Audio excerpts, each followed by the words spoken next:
오늘은 하나님의 뜻이라는 제목으로 말씀을 나눕니다. 하나님의 뜻. 여러분, 하나님의 뜻을 아십니까? 알쏭달쏭한 것 같은 것이 실은 하나님의 뜻이기도 한 것 같아요. 실질로 우리는 하나님의 뜻을 압니다. 객관적이고 보편적인 뜻은 알고 있습니다. 그러나 막상 현실 속에서 또 막상 우리가 하루하루를 살면서 정말 하나님의 뜻이 어디 있는가, 그리고 내가 어떻게 해야 되는가, 뭘 선택해야 되고 어디로 가야 하고, 정말 하나님이 나를 위해 준비해 놓으신 게 뭐고, 하나님 내가 어떻게 했으면 좋겠는지 그걸 좀 속 시원하게, 그렇죠? 속 시원하게 알고 싶지 않습니까? 아멘. 그렇죠? 네. 그것만 알면 되는데 하나님은 당신의 뜻을 우리에게 알려주시기를 원하십니다. 분명히 원하십니다. 그래서 내가 하나님의 뜻을 알고자 하면 그 뜻을 알게 될 것입니다. 아멘. 그리고 우리는 그 하나님의 뜻을 분명히 알아야 내 삶 속에 최상의 열매가 맺히고요, 내 삶이 정말 감사와 기쁨으로 넘치게 되고요, 내 삶 속에 하나님의 놀라운 일들이 다 이루어지게 될 것입니다. 하나님의 뜻을 오늘 말씀을 통해서 찾아갈 수 있고 깨달을 수 있고 내 마음에 품을 수 있는 그런 여러분 되기를 축복합니다. 자, 17절의 말씀을 보니까 사람이 하나님의 뜻을 행하려면 하는 말을 우리 예수님이 하셨습니다. 하나님의 뜻을 행하려면. 자, 오늘 이 말씀을 통해서 이제 상황을 파악하고요, 그리고 우리 주님이 우리에게 무슨 말씀을 주시려고 하는지 그 뜻들을 복음적인 차원에서 좀 알아가기를 원합니다. 자, 지금 상황을 보겠습니다. 이 배경과 어떠한 상황 속에 있었는지를 성경 속으로 한번 들어가 보겠습니다. 명절이었습니다. 어떤 명절이었죠? 7장 앞부분에 보니까 이때가 초막절이었다고 나옵니다. 초막절.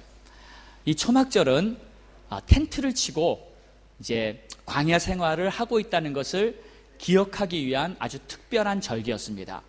유대인들의 3대 절기 중에 하나죠.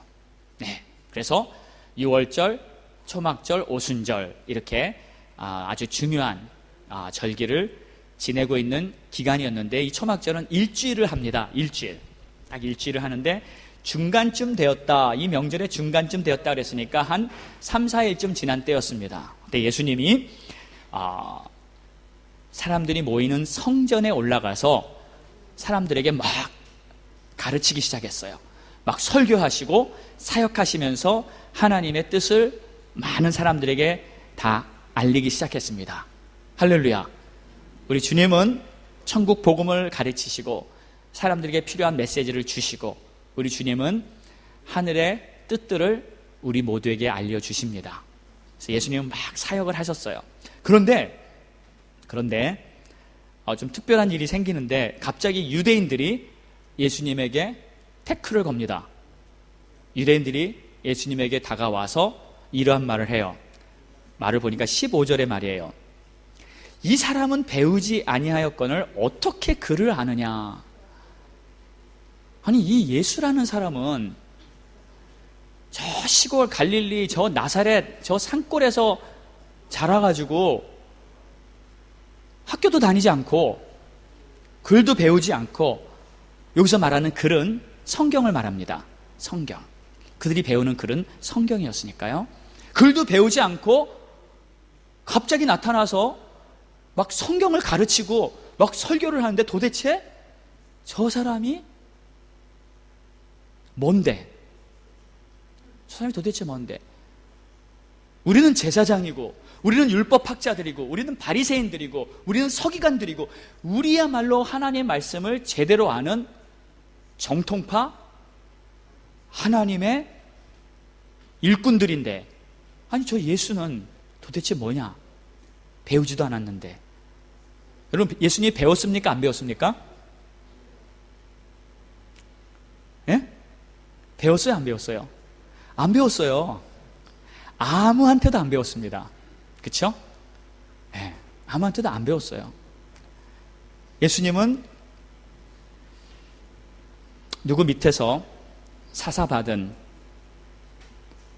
어느 랍비 밑에서 배운 그러한 분이 아니시고 예수님은 배워 오셨어요. 가지고 오셨어요. 오실 때부터 천국에서 가지고 오신 거예요. 그래서 보통 사람들은 누구의 제자다, 어느 선생 밑에서 어느 학파에서 배웠다. 예를 들면 사도 바울은 바리새파죠. 그렇죠? 사도 바울은 가말리엘 문화생이죠. 분명히 자기 소속에 학벌이 있고 학파가 있어요. 그래서 그들은 서로 랍비끼리 다 알고 있습니다. 서로 학파들이 다 알고 있어요. 그래서 서로 같이 모여서 의논도 하고 논쟁도 하고 여러 가지 하나님의 말씀에 대한 것도 나누고 서로 다 그걸 합니다. 그렇기 때문에 예수가 누구한테 배웠는지 안 배웠는지 다 알고 있습니다. 근데 예수는 아무에게도 배우지 않았어요. 어느 랍비 밑에서도 배우지 않았습니다. 그저 혼자 느닷없이 나타나서 막 복음을 전하고 성경을 가르치니까 도대체 저 사람 출신이 어디야? 이렇게 물어보는 거예요. 자, 요즘 말로 하면은 이런 겁니다. 갑자기 어떤 사람이 나타나서 막 교회를 세우고요, 막 제자들을 만들어서 집회를 하고요, 막 부흥회를 하는데 막 사람들이 몰려다녀요. 근데 가만 보니까 저 사람이 신학교도 안 나왔네? 신학교도 안 다녔네? 자기 마음대로 막 성경을 푸네? 그러면 주위에 있는 목사님들 어떨까요? 조심해. 거기 가면 안 돼. 위험해. 요즘 이단들이 얼마나 많은데. 저 사람 신학도 안 했대. 신학도 안 했대. 우리같이 정통 신학을 하고 우리같이 뼈대 있는 그런 장로교, 침례교, 감리교 이러한 굴지의 신학교를 잘 나온 그런 사람한테 배워야지. 아마 이런 뉘앙스가 아니었나 싶어요. 어떻게 보면 충분히 이해할 수도 있겠죠. 그러나 여러분 아세요? 예수님은 신학을 안 했지만 그분이 신학의 주체이십니다. 그분이 성경을 쓰신 분입니다. 성경을 주신 분입니다. 그분이 하나님의 말씀을 쥐고 계신 분입니다. 그분이 오셔서 성경을 정확하게 풀어주신 분입니다. 그것을 우리가 모를 뿐이지, 그것을 사람이 모를 뿐이지, 예수님이야말로 정통파 신학의 대가요, 그분이야말로 정통파 말씀의 주관자, 그분이야말로 말씀 자체이신 분입니다. 그러니까 그분이 오셔서 말씀을 풀어줘야죠. 누가 말씀을 풀어줍니까? 그분이 오셔서 복음을 가르쳐야지 누가 복음을 가르칩니까? 아멘입니까?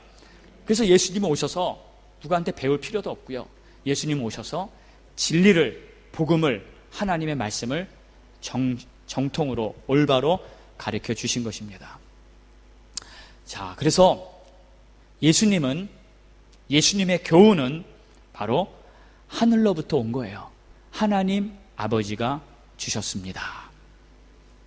예수님의 교훈은 하나님 아버지가 주셨다. 예수님이 스스로 이렇게 16절에 말씀하세요. 내 교훈은 내 것이 아니요 나를 보내신 이의 것이니라. 실은 이 예수님의 교훈은 예수님의 거예요. 그렇죠? 예수님이 말씀이시잖아요. 아멘입니까? 예수님이 하나님이시요 예수님 당신이 바로 말씀이세요. 그래서 실은 예수님의 겁니다. 예수님이 스스로 말씀하실 수도 있습니다. 그러나 예수는 이렇게 표현을 하세요. 이건 내 거가 아니다. 이건 아버지의 것이다. 아버지가 주신 것을 나는 그저 전달할 뿐이다. 왜 이렇게 말씀하셨을까요? 그분의 겸손과 그분의 의와 당신의 스스로의 영광을 나타내지 않으시고 그저 순종과 겸손으로 당신 자신을 온전히 하셨기 때문에 이렇게 표현을 하신 거예요. 이 모든 교훈은 본질적으로 하나님 아버지와 예수님 당신 두 분의 거예요. 그러나 예수님은 내 거가 아니다. 자기를 부인하고 자기를 낮추시고 오직 하나님 아버지의 영광만을 나타내기 위해서 우리 주님은 이 땅에 오셨습니다. 예수님은 당신이 하나님 되심을 다 포기하셨기 때문에 십자가에 달려 죽으실 수 있었던 거예요. 예수님은 당신의 영광을 다 포기하셨기 때문에 사람에게 멸시와 천대를 받으면서도 그것을 감당할 수 있었던 거예요. 이것이 바로 우리 주님입니다. 이것이 바로 우리가 섬기는 그리스도입니다. 그 주님의 사랑이 여러분에게 가득한 줄을 믿으시기 바랍니다. 그래서 저는요, 이 예수님의 말씀, 너무나 중요한 하나님의 교훈, 이 말씀을 참 신학교 때 이 말씀을 하나도 놓치지 않으려고요. 여러분 성경에 빨간 줄로 돼 있잖아요. 그렇죠? 여러분 누가 그러다 이게 왜 빨간 줄입니까? 그게 예수님의 말씀이에요. 예수님이 하신 말씀들은 다 빨간 줄로 돼 있어요. 그러면 그걸 저는요 다 베껴 썼어요. 그것만 또 따로 발췌해가지고 그냥 그것만큼은 한 자라도 놓치고 싶지 않았어요. 예수님이 직접 하신 말씀인데, 그래서 그거를 다 따로 만들어가지고 그것만 따로 읽고 그걸 소중하게 여기고 그랬습니다. 자, 이 예수님의 교훈, 하나님이 주시는 이 교훈 과연 무엇인가? 몇 가지 핵심을 좀 보겠습니다. 첫 번째, 예수님의 교훈의 핵심은 한마디로 사랑입니다. 아멘. 한마디로 사랑이에요. 그러니까 예수님의 모든 사역을 보면요, 그 동기가 영혼 사랑이었어요. 그래서 예수님이 사람을 도와줄 때도 사랑해서 도와줬고요, 고쳐주실 때도 그 사람을 사랑해서 고쳐주셨고요, 죽은 자를 살렸을 때도 그 자를 사랑해서 그 자를 살려주신 거예요. 예수님의 모든 사역을 보면 모든 사람들이 간구하고 부탁하고 매달리고 할 때도 예수님이 하신 그 이유는 그들을 사랑했기 때문에 그들의 말을 다 들어줬고요, 그들이 원하는 거 다 해준 거예요. 예수님이 어떻게 된다 해도, 예수님이 몸이 상하고 찢어지고 고통을 당해도 예수님은 사랑 때문에 이 모든 것을 하셨어요. 예수님의 첫 번째 사랑은 뭔지 아세요? 그것은 바로 아버지를 향한 사랑이었어요. 예수님은요, 아버지를 너무 사랑했습니다. 그래서 아버지가 원하는 거를 다 해드리고 싶었어요. 예수님은요, 죄를 짊어질 수가 없는 분이십니다. 죄와 함께 할 수가 없는 분이세요. 그분은 거룩하고 존귀하고 죄라는 것은 전혀 같이 할 수 없는 분이세요. 그런데 하나님 아버지의 뜻이 너가 그 죄를 가져라, 너가 그 죄를 감당해라, 너가 그 모든 인류의 죄악들을 네 마음에 끌어안고 십자가에 달려 죽어라. 정말 하기 싫었어요. 정말 못할 짓이었어요. 그러나 예수님은 아버지를 사랑했기 때문에 순종할 수 있었던 것입니다. 여러분, 순종은요, 사랑에서 나오는 거예요. 억지로 이를 악물고 순종할 수도 있지만요, 결국 순종의 가장 근본은 사랑입니다. 사랑하면 순종할 수 있어요. 사랑하면 말을 들어줄 수 있습니다. 예수님은 하나님 아버지의 말을 들어줄 수 있었던 그 이유는 아버지를 사랑해서였어요.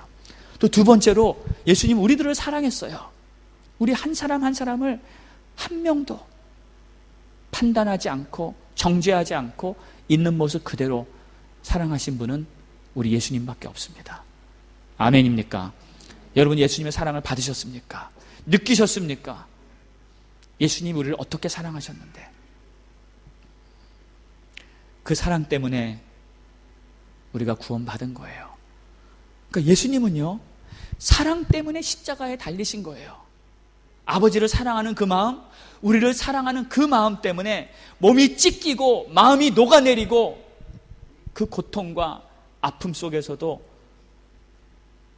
우리를 구원하시기 위해, 우리를 축복하시기 위해 우리를 사랑했기 때문에 기꺼이 십자가에 달려서 마지막 그 호흡이 끊어지는 그 순간까지 나를 위해서 모든 것을 주신 것입니다. 여러분, 그 십자가 사랑 때문에 우리가 오늘 여기 앉아있는 줄 믿습니다. 그 십자가 사랑 때문에 우리가 예배할 수 있고 하나님 앞에 감사할 수 있는 거예요. 구원의 기쁨을 얻고 하나님을 위해서 오늘도 열심히 뛰고 주의 일을 할 수 있는 그 이유는 그 십자가 사랑 때문에 오늘 우리가 있는 줄 믿습니다. 예수님이 안식일에도 병자를 치유하신 그 이유, 사랑이에요. 그렇죠? 딴 게 아니었어요. 사랑입니다. 23절에 보니까 다 같이 한번 읽어볼까요? 23절 말씀 시작.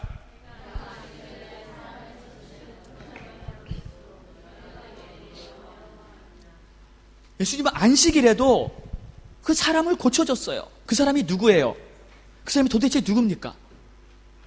38년 동안이나 병에 걸려서 고통 속에, 아픔 속에 모든 희망 다 잃어버리고 정말 꺼져가는 촛불처럼 그런 상황으로 그 인생을 살아가는 병자이지 않았습니까? 모든 사람들이 그를 다 외면했고요.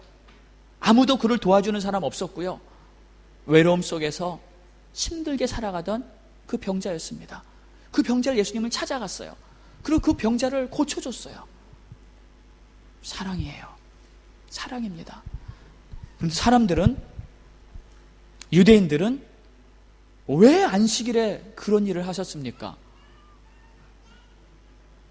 왜 안식일에 그런 일을 하셨습니까?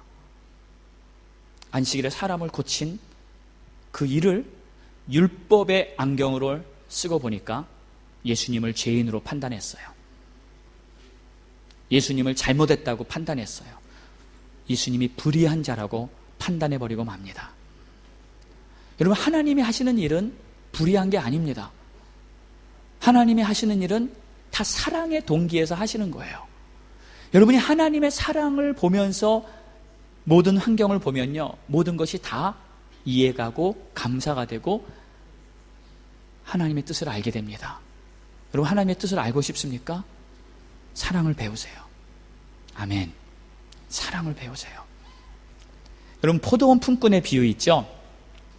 실은 많은 사람들이 그 비유를 들으면서 동의하지 못한다, 좀 합리적이지 못한다 하고 여전히 퀘스천 마크를 남겨놓고 있는 경우가 많이 있습니다. 간단하게 설명하자면 포도원에서 일을 하려고 사람들을 불렀어요. 아침, 점심, 저녁 다 해가지고 마지막 1시간 남겨놓고 길거리에 서 있는 사람을 불러서 일을 시켰습니다. 나중에 품삯을 주는데 1시간 일한 사람, 3시간 일한 사람, 5시간 일한 사람, 8시간 일한 사람 다 똑같이 품삯을 주시는 거예요. 이 주인이. 그러니까 8시간 일한 사람이 그 주인한테 항의를 합니다. 화를 냅니다. 아니, 어떻게 된 겁니까? 이게 공평하지 않습니다. 어떻게 1시간 일한 사람하고 나하고 똑같습니까? 주인, 당신은 불공평합니다. 항의를 했어요. 그랬더니 그 주인이 뭐라 그래요? 너가 나를 불의하게 보느냐? 내가 선을 베푼 것을 너는 불의하게 보느냐? 사랑을 베푼 것을 너는 불의하게 보느냐? 그러니까 우리의 상식으로는 합리적이지 않은 것 같아요, 이 주인이. 우리의 상식으로는, 우리의 계산으로는 이 포도원 주인은 조금 이상해요. 자기 마음이에요. 하지만 그 포도원 주인이 맞는 거예요. 아멘. 하나님은 그렇게 하시겠다는 거예요. 사랑을 베풀어 주겠다는 거예요. 사랑을 베푸는 하나님을 잘못됐다 말하지 마십시오. 아멘. 절대 잘못됐다 말하지 마십시오. 그래서 예수님이 그렇게 따지는 유대인들에게 이렇게 말씀을 하십니다. 24절에 결론을 이렇게 말씀하세요. 외모로 판단하지 말고 공의롭게 판단하라. 외모로 판단하지 말고 공의롭게 판단하라. 자, 외모로 판단하는 것은 뭡니까? 그냥 쉽게 눈에 보이는 대로, 그렇죠? 현실에 보이는 그대로 판단하는 거예요. 내가 이해되는 대로, 내가 알 수 있는 그대로 판단하는 거예요. 여러분, 근데 그 판단이 맞지 않아요. 그 판단이 맞다고 결론 내리지 마십시오. 내가 눈에 보이는 대로 외모로 판단하는 것은 틀린 거예요. 그러니까 뭐냐면요, 이런 겁니다. 일단 무엇이 옳고 무엇이 그르다고 판단하지 말라는 거예요. 누가 맞고 누가 틀리다고 판단하지 말라는 거예요. 왜요? 그것은 하나님이 하시는 거예요. 하나님이. 아멘. 목사님, 그럼 우리는 바보처럼 살라는 뜻입니까? 아무것도 판단하지 말고 뭐가 옳은지 뭐가 틀린지도 모르고 그냥 바보가 되란 말이에요. 그건 아니죠. 그게 아니에요. 여러분이 판단하는 순간 문제가 생기기 때문이에요. 여러분 자신에게. 그 이유를 제가 설명을 하겠습니다. 여러분, 외모로 자꾸 판단하면 내가 교만해집니다. 현실을 보고 자꾸 판단하면 내가 죄를 짓게 돼요. 그러니까 여러분, 이 율법을 주신 목적은, 이 바리새인들은요, 지금 이 유대인들은 율법을 가지고 자꾸 판단을 했어요. 그렇죠? 율법을 가지고 사람들을 판단하고 정죄합니다. 근데 율법을 주신 목적은 뭐예요? 그걸 가지고 판단하라는 게 아니었어요. 그걸 가지고 하나님의 뜻을 따르라는 거였습니다. 아멘. 그 율법을 가지고 하나님의 뜻을 따르고 그 율법을 가지고 하나님을 섬기라는 거였어요. 아멘. 그 율법을 가지고 사람들을 보면서 너는 잘했다, 너는 못했다, 너는 몇 점이다, 너는 그렇게 하면 낙제야 하면서 내가 기준을 세워놓고 내가 마음대로 사람들을 점수 매기고 판단하고. 바리새인들이 아마 그랬나 봐요. 근데 여러분, 가끔요, 우리 안에 그럴 수 있다는 거 여러분 아십니까? 우리도 그럴 수 있다는 거 아십니까? 아니, 어쩌면 여러분 그랬었을지도 몰라요. 저는 가만히 보니까 제가 그랬었어요. 제가 예전에는요, 목회를 하면서도요, 성도님들을 보면서도요, 믿음이 좋고 열심히 잘하고 순종 잘하고 그런 분들하고 좀 못하고 좀 헤매고 그런 분들하고 딱 이렇게 막 내 나름대로 막 점수를 매겨놔요. 내 나름대로 레벨을 붙여놔요.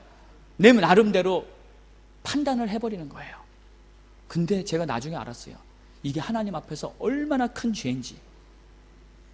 하나님은 그렇게 보시지 않습니다. 아멘. 하나님 그렇게 보시지 않아요. 근데 나도 모르게 내가 가진 그 기준이 있어요. 잣대가 있어요. 그 잣대를 가지고 사람들을 다 이렇게 재고 있는 거예요. 근데 그게 여러분 무서운 죄악입니다.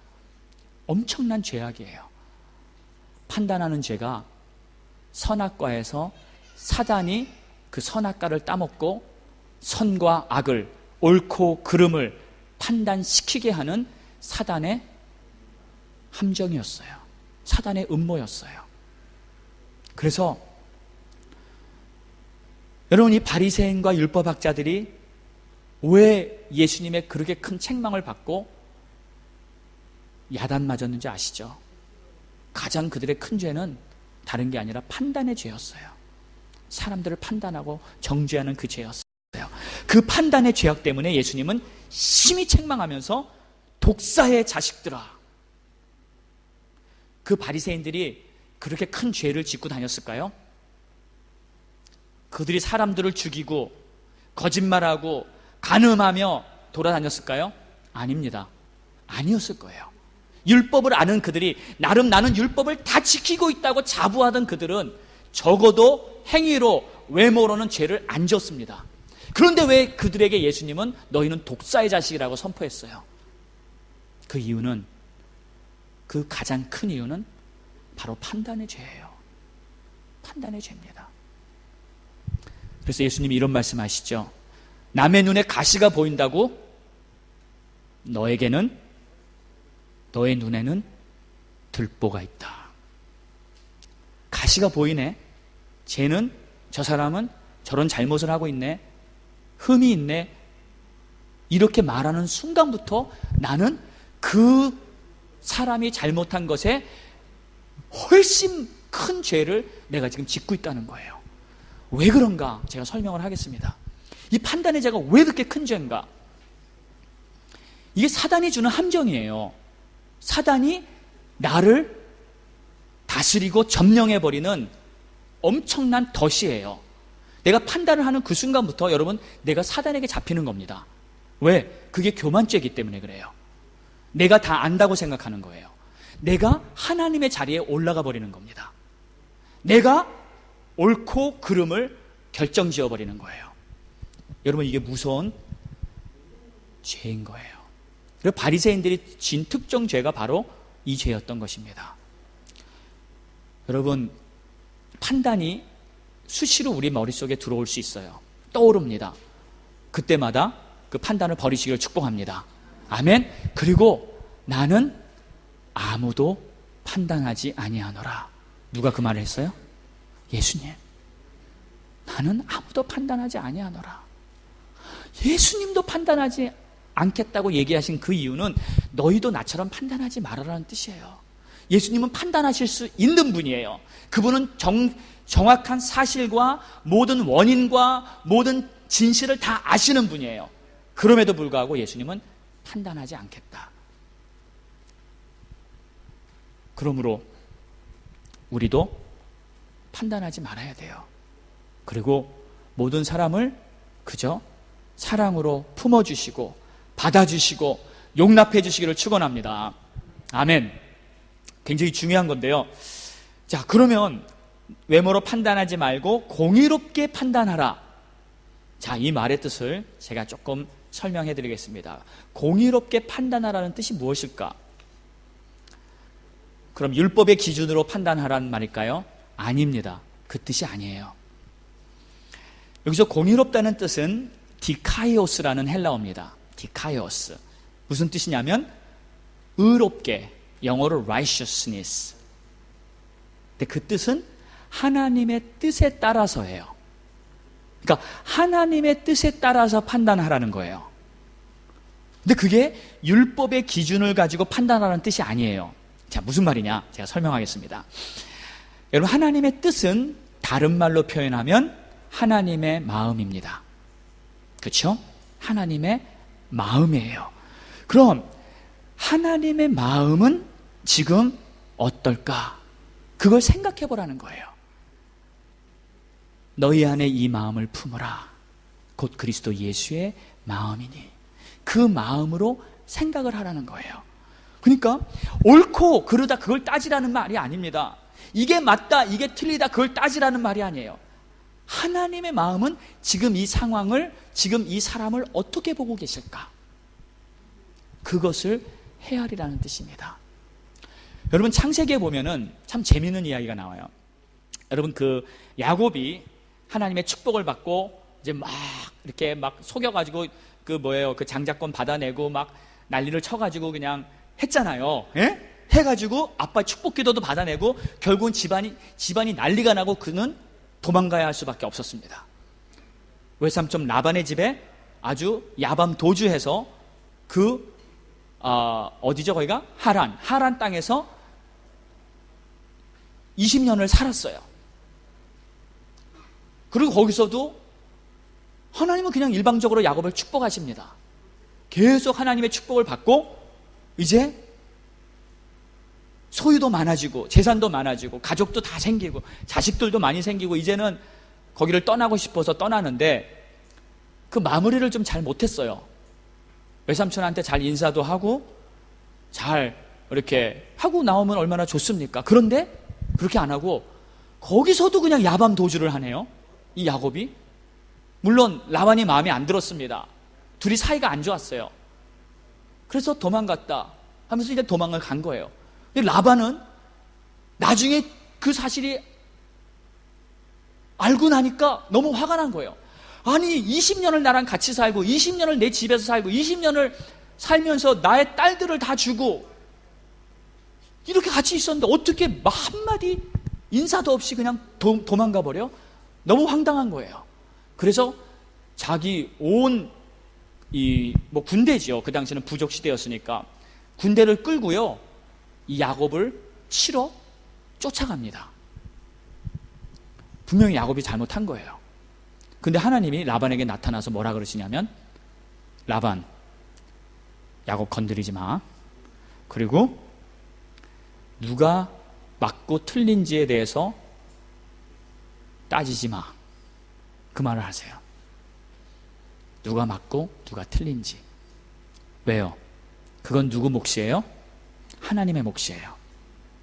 누가 맞고 누가 틀리다. 누가 옳고 누가 그르다, 그거는 하나님이 하시겠다는 거예요. 하나님이 하시겠다는 거예요. 그 자리에 내가 올라서는 순간 내가 하나님이 되는 겁니다. 내가 하나님을 밀어버리고요, 하나님을 제껴버리고요, 내가 스스로 하나님이 돼서 막 날뛰는 거예요. 그게 뭐냐면 바로 사탄이에요. 그게 사탄입니다. 사탄은 하나님을 밀어버리고요, 자기가 하나님의 자리에 올라가서 내가 모든 것을 다 해보겠다 하고 하나님을 도전한 게 바로 사탄이에요. 그러니까 이 내가 옳다 그르다를 판단하기 시작하는 그 순간부터 내 안에는 사탄이 지배하기 시작합니다. 내 안에는, 내 마음속에는 엄청난 영적인 불황이 시작되는 거예요. 그래서 특히 사람을 보면서, 제가 말한 건 사람을 보는, 사람의 대상을 말합니다. 사람을 보면서 누구를 판단하지 마세요. 아멘. 판단하지 마세요. 저는 그래서 이런 훈련을 많이 해요. 누구를 보든지, 그래도 저 사람이 나보다 낫다, 저 사람이 그래도 나보다 낫다, 억지로라도 자꾸 그렇게 생각하고 말을 하고요, 그렇게 인정하려고 애를 씁니다.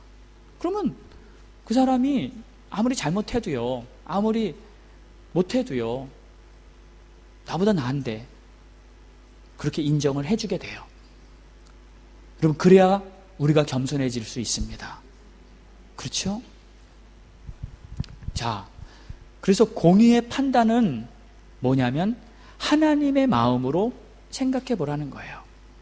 하나님의 마음. 자, 그런데 보세요. 하나님의 마음은 우리의 마음과 좀 많이 달라요. 그렇죠? 완전 다릅니다.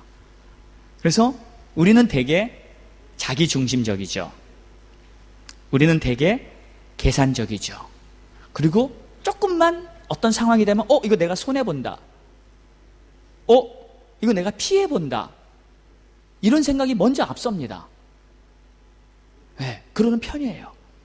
그리고 긍정적인 것보다 부정적인 것이 눈에 먼저 들어와요. 그게 잘 보여, 이상하게. 그 사람의 그 사람의 잘못, 이런 게 자꾸 먼저 들어와서 그게 이렇게 착 쌓입니다. 그리고 때로는 이래요. 그냥 거저 도움받고 은혜 받았어도요, 혹시 뒤에 무슨 꿍꿍이 속이 있지 않나. 그러니까 하나님 앞에서 은혜를 받는데도요, 이게 문제가 돼요. 은혜를 받으려는데 은혜를 못 받아요. 왜? 은혜 받고 나면 내가 뭐 또 해야 되는 거 아닌가 하는 이런 계산적인 생각이 있기 때문에 마음을 활짝 열고 은혜를 못 받아요. 참, 이게 문제입니다. 사람들의 문제 중에 하나예요. 이게 우리의 마음이에요. 계산하고 손해 안 보려고 하는 마음. 근데 하나님의 마음, 제가 좀 설명해 볼까요? 저도 뭐 얼마나 알겠어요, 하나님의 마음을. 제가 아는 조금, 그건 어떤 거냐면 우리랑은 너무 달라요. 하나님은 그저 손해 보기로 작정을 하신 분 같아요. 하나님은 그냥 사랑해주고 또 사랑해주고, 용서해주고 또 용서해주고, 그냥 이해해주고 또 이해해주고, 아주 끝까지 무한대로 우리를 받아주고 용납해주기로 작정하셨습니다. 여러분, 그거 아세요? 아십니까?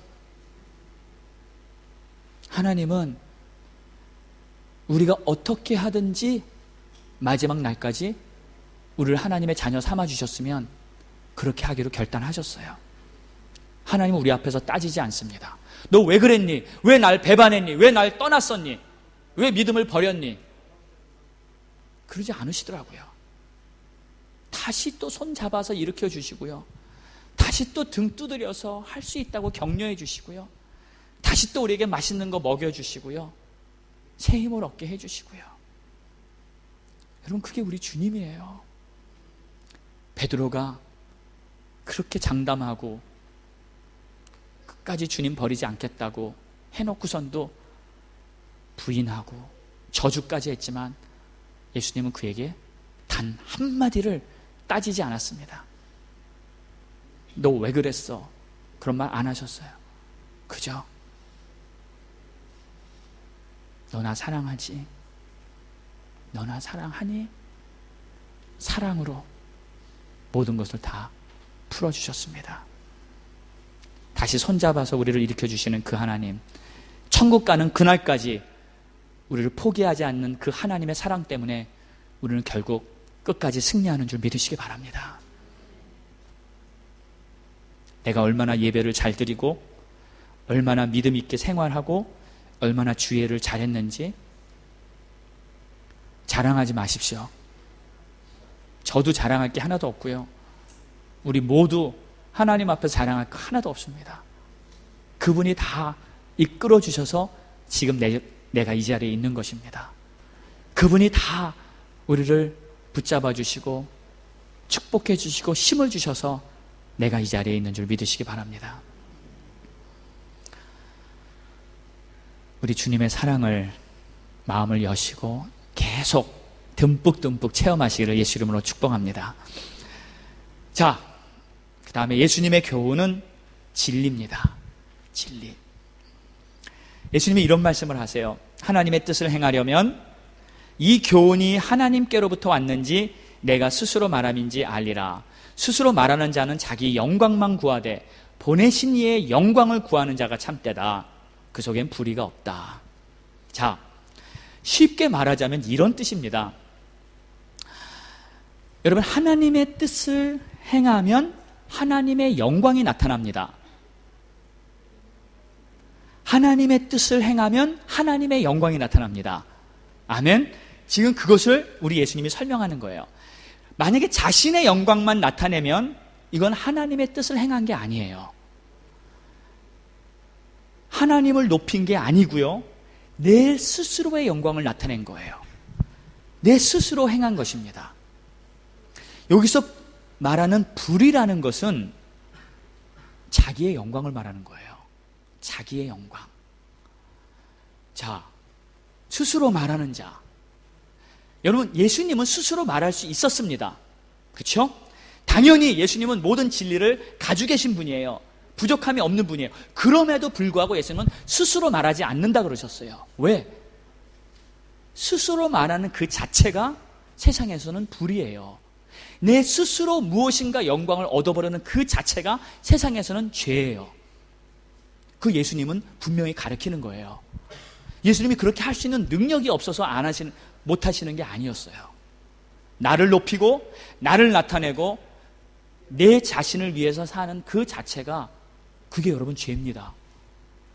근데 사람들은요, 나는 죄 안 졌어. 나는 깨끗하게 살았어.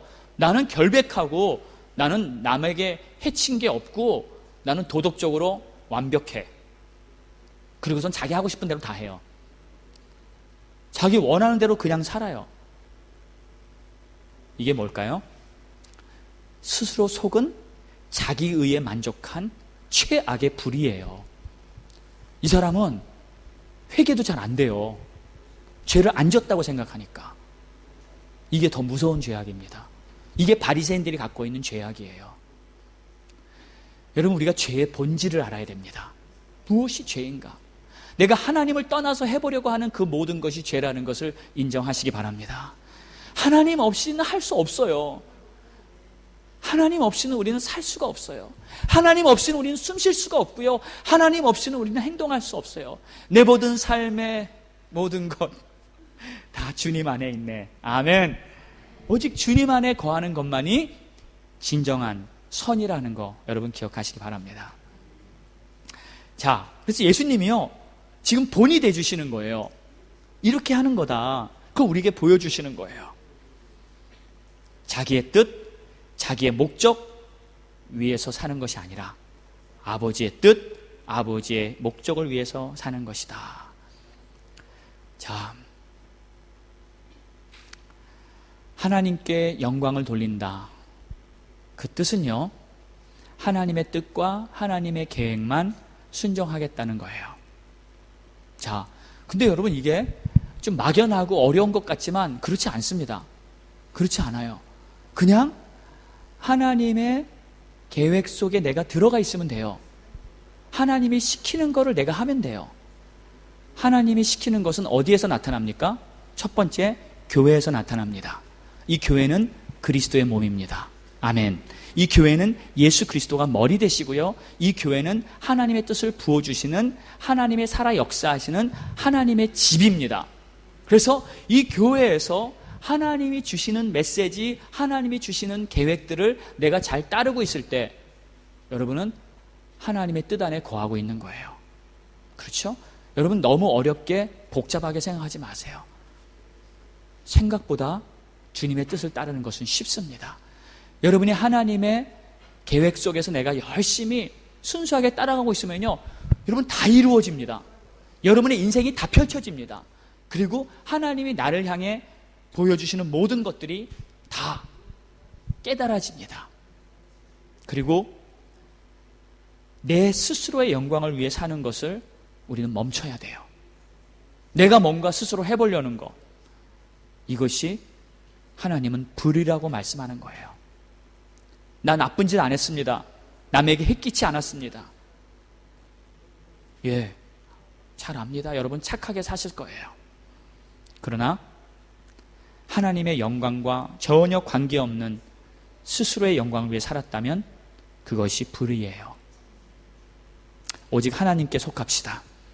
하나님과 상관있고 하나님의 계획에 따르는 것만이 선이라는 걸 기억하시기 바랍니다. 하나님을 떠나서는 선이 존재할 수 없다는 것. 지난주 말씀에도 세상에 있는 모든 일이 악하다, 예수님이 분명히 선포해 주셨어요. 그래서 선은 하나님께 속한 것, 하나님과 함께하는 것, 그것만이 내 인생에 가장 유익하고 가장 멋지고 아름다운 하나님의 영광이 되는 줄 믿습니다. 하나님의 영광이 여러분과 함께합니다. 그 영광을 위해서 여러분의 온 삶이 하나님의 축복과 영광으로 가득 차기를 예수님의 이름으로 축원합니다. 기도하겠습니다. 우리 다 같이 한번 일어나세요. 오늘 한번 일어나서 기도하겠습니다. 하나님 오늘 주님 앞에 내가 섰습니다. 하나님, 내가 스스로 나의 의를 가지고 내가 스스로 뭔가 깨끗하게 선하게 잘해보겠다, 내가 스스로 뭔가 이뤄보겠다는 그 생각 가지고 속아서 하나님을 떠난 그 상태에서 내가 스스로 뭔가를 이뤄보겠다는 이 불의, 이 악한 것에서 깨어나게 해주세요.